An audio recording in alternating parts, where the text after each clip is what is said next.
sini Pak. Itunya Pak. Itu ke depan itu Pak. Tuh Dito. Ringkat terus kelihatan Pak.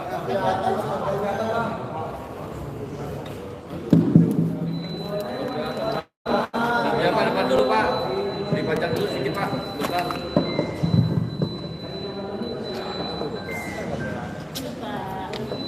Ambil gambar itu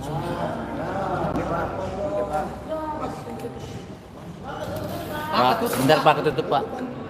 Izin Pak. Ya Pak, ini dulu Pak, itu dulu Pak mukanya Pak. Izin Pak, sebentar Pak. Oke, terima kasih. Yang kami hormati dan kami banggakan Kabupaten Pemdas di Kasubdit 1 Individu, yang kami hormati rekan-rekan media sekalian. Assalamualaikum warahmatullahi wabarakatuh. Selamat siang dan salam sejahtera buat kita semua. Pada kesempatan ini Direktorat Tindak Pidana Umum akan merilis tentang perkara kepemilikan senjata api tanpa dilengkapi dokumen yang sah oleh tersangka NHDS atau DM, yaitu pada tanggal hari ini, pada tanggal 21 Desember 2023, di mana uraian kejadian pada tanggal 13 Maret 2023 di kantor PT Garuda Yaksa Perkasa milik tersangka yang beralamat di Jalan Erlangga nomor 5 nomor 20 Kebayoran Baru Jakarta Selatan. Kemudian pasal yang dipersangkakan adalah tindak pidana tanpa hak memasukkan ke Indonesia, membuat, menerima, mencoba memperoleh, menyerahkan atau mencoba menyerahkan, menguasai, membawa, mempunyai persediaan atau mempunyai dalam miliknya, menyimpan, mengangkut, menyembunyikan, mempergunakan atau mengeluarkan dari Indonesia sesuatu senjata api, amunisi atau suatu bahan peledak sebagaimana dimaksud dalam pasal 1 ayat 1 Undang-Undang Darurat Republik Indonesia nomor 12 tahun 51. Adapun kronologis kejadian yaitu pada tanggal 13 Maret ketika penyidik KPK melakukan penggeledahan di sebuah kantor milik saudara DM dengan alamat Jalan Erlangga nomor 5 nomor 20 Kebayoran Baru, didapatkan di kamar yang bersangkutan berbagai jenis senjata api, senjata angin, dan berikut dengan peluru serta perlengkapan magasin, amunisi, dan lain aksesoris senjata api lainnya. Selanjutnya penyidik KPK berkoordinasi dengan Kabitian Mas Baintel untuk melakukan pendataan. Dari hasil pendataan didapatkan 6 jenis senjata api ilegal, 2 airsoft gun dan 1 senjata angin serta 2.157 butir peluru atau tidak dilengkapi dengan dokumen ataupun surat izin. Selanjutnya dari Pak Intel menyerahkan ke Tipidum dengan membuat laporan polisi untuk ditindaklanjuti penanganan. Kemudian pada tanggal 19 Mei 2023 setelah penyidik melaksanakan upaya penyidikan, salah satu yang dilaksanakan adalah melaksanakan penggeledahan di rumah tersangka yang beralamat di Jalan Brawijaya 3 nomor 6 di Kebayoran Baru Selatan dan Jalan Intan RSPP nomor 8 Cilandak Barat Jakarta Selatan. Penyidik menyita 2 pucuk airsoft gun dan 78 butir peluru senjata api. Dan dalam proses penyidikan dan saudara DM kita tetapkan sebagai tersangka yang bersangkutan mangkir dari panggilan. Setelah mangkir panggilan, kami menerbitkan DPO dan setelah dengan upaya-upaya penyelidikan dilakukan oleh penyidik pada tanggal 7 September 2023 penyidik melakukan penangkapan terhadap tersangka di Bali dengan menyita 1 pucuk senjata api obot gun dan 55 butir peluru yang melekat pada tersangka DN, dan hasil pendataan senjata tersebut terdaftar atas nama tersangka. Sehingga sampai dengan hari ini penyidik sudah menyita beberapa barang bukti, yaitu 7 pucuk senjata api, 4 pucuk airsoft gun, 1 pucuk senapan angin, dan 2.290 butir peluru,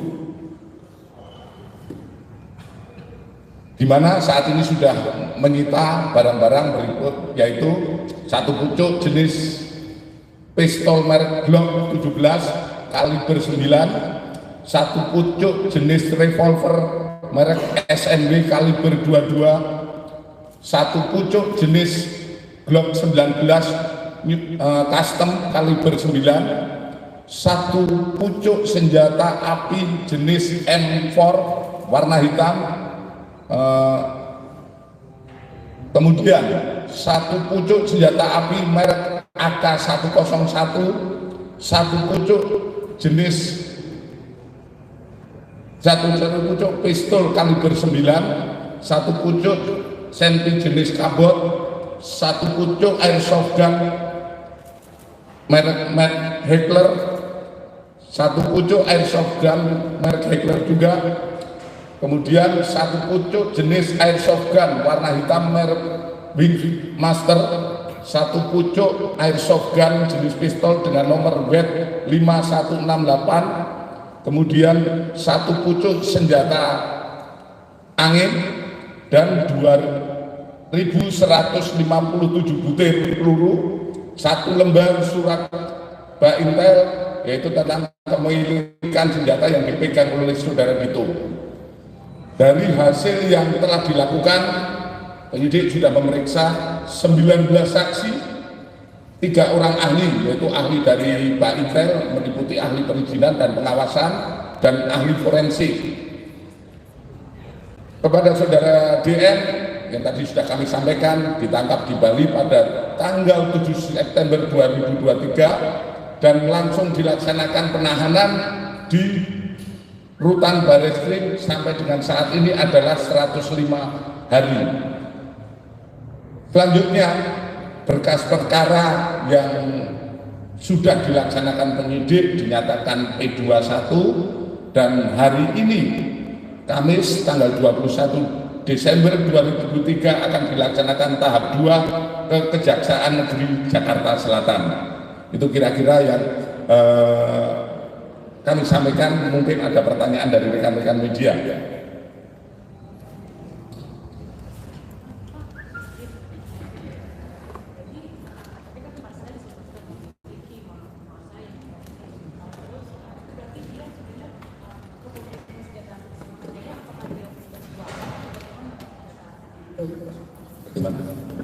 Dia bertransaksi jual beli senjata api atau apa sebanyak itu yang dia miliki, mengingat tadi pasal yang saya sampaikan mendistribusikan, mengapakan.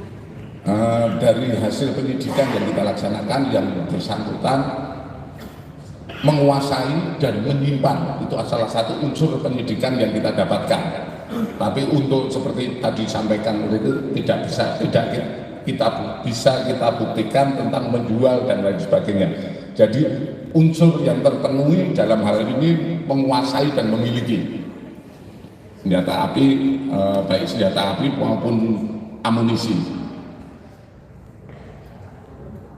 Tapi kalau pengakuannya dari untuk diperuntukkan untuk apa, deh? Kebetulan yang bersangkutan adalah mempunyai hobi menembak dan terdaftar dalam Perbakin. Jadi sebatas itu, namun walaupun dia memiliki keanggotaan, kewajiban secara formil senjata-senjata itu harus memiliki izin dan ada dokumennya. Ya. Tidak boleh kita memiliki senjata api, tidak ada dokumen, bahkan menyimpan dan lain sebagainya.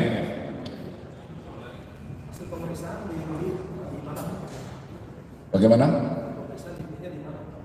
Hasil pemeriksaan sampai dengan saat ini yang bersangkutan masih belum membuka perolehannya. Kami tetap menyelidiki terkait apakah hubungan peredaran senjata api yang ada saat ini atau seperti apa, kita masih mendalami. Pak, termasuk dugaan ada isu yang beredar, ada anggota polisi yang memasuk, itu bagaimana penyelidikan sampai saat ini, Pak? Sampai dengan hari ini, sampai dengan penyidikan sekarang, tidak kita dapatkan yang masuk anggota polisi dan lain sebagainya. Nanti dipastikan itu tidak ada ya, Pak? Tidak ada. Termasuk rumor yang dari Kodam di Manokwari juga nggak ada, Pak? Nggak ada itu. Ya. Bapak, terkait ada penghalangan penyidikan, Pak, ada tersangka baru, Pak? Kalau proses penyidikan sementara terkait dengan kepemilikan dan lain sebagainya hanya satu tersangka. Namun kami masih mengembangkan, masih berupaya mengembangkan, yaitu nanti kalau memang kita dapatkan dari penyidikan asal usul senjata dan lain sebagainya, tentu saja ini akan kita sidik lebih lanjut. Termasuk kalau memang selama dengan saat yang bersangkutan itu DPO ada yang terlibat menyembunyikan ataupun upaya-upaya menghilangkan barang bukti dan lain sebagainya, kita akan terus melaksanakan penyidikan. Saat ini terkait itu kita sudah melaksanakan penyidikan dan perlu kami sampaikan bahwa yang bersangkutan itu waktu kita dapatkan di Bali sempat lari ke Jogja, kemudian beli mobil di Jogja dan lain sebagainya. Kita sudah mempelajari baik itu aliran dana maupun bukti-bukti lain yang menghubungkan apakah ada tersangka yang menyembunyikan atau tidak. Udah berapa saksi, Pak, diperiksa dalam penyidikan itu, Pak? 19 saksi juga. Ini masih pendalaman sampai saat ini, karena tentu saja kita akan mengejar terkait pembuktian formilnya.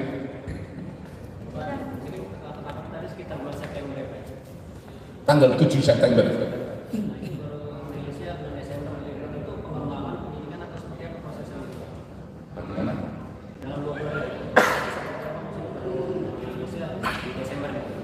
September sampai dengan sekarang ya, itu kita melaksanakan proses penyidikan, di mana proses penyidikan itu tentu saja yang tadi banyak ditanyakan, pengembangan kita laksanakan, berkas coba kita kirim ke kejaksaan berapa kali, ada berapa P19 dan alhamdulillah sekarang bisa kita penuhi oleh penyidik, selanjutnya dinyatakan lengkap dan hari ini kita serahkan kejaksaan tersangka dan barang bukti. Pak, dari sekitar 10 senjata itu kalau dirupiahkan kami mungkin sekitar 2 sampai 3 M mungkin kalau kita penilaian, karena ada beberapa senjata yang cukup mahal kalau di pasaran, itu mungkin sekitar segitu. Kabot, pistol kabot itu termasuk senjata yang mahal. Pak, Satpes 19 itu ada informasi beredar bahwa ada tekanan dari penyidik ke jaksa, itu benar nggak sih, Pak? Gimana? Ada tekanan dari penyidik ke kejaksaan, Pak? Ada. Kami dengan kejaksaan itu sinergi. Kalau memang ada kekurangan-kekurangan itu paling meliputi formil dan material proses penyidikan. Ya. Termasuk tekanan dari seorang kolonel ada nggak sih, Pak? Aparat militer? Ada. Penyidik jalan semua. Ya. Apa ada tindakan pidana penyuapan terkait D21 ini? Terus sama apa di infonya dari kejaksaan ada tangan formil pemeriksaan. Gimana? Ada tindak pidana penyuapan terkait D21 ini. Apakah ada tindakan penyuapan? Terus infonya dari jaksa ada tangan formil pemeriksaan. Nggak ada. Kalau memang ada, juga pasti kami penuhi pemeriksaan. pemeriksaan P19-nya nggak P21, nggak memang ada kan? Nggak ada, ya.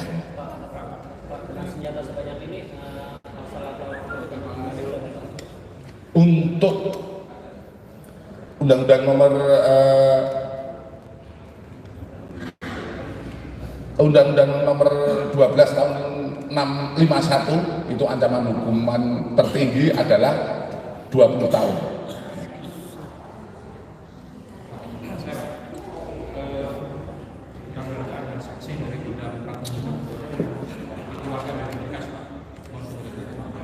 Wah, ada, sudah kami jawab tadi ya. Tidak ada yang menyangkut TNI maupun Polri dalam proses penyidikan ini. Kalau isu yang beredar itu isu yang nggak jelas, tapi kalau kita secara fakta penyidikan adalah penyidikan yang kita laksanakan. Termasuk ini Pak, informasi standar senjatanya Pak yang dipakai untuk olahraga tembak di Makobrimob seperti apa? Dari mana Mas? Informasi Pak tanya. Kalau tanya ada dasarnya ya. Cukup ya. Videonya Pak, lihatin. Sekali lagi deh. Pak, dia kan punya keanggotaan berbakir, ngerti tentang izin, tapi kenapa dia memiliki senjata api yang tidak berizin? Apa sih motif dia? Motif dia yang jelas kami secara fakta hukum dia menyadari bahwa itu juga dilarang, tapi tetap nekat melaksanakan, berarti dia sudah berani nabrak hukum. Itu saja. Untuk koleksi yang bersangkutan. Ya, oke. Terima kasih. Untuk yang lain, untuk sendiri, ya. Pak, isu lain Pak. Info lain setelah ini. Oke, silakan. Soal DPO Pak di mana?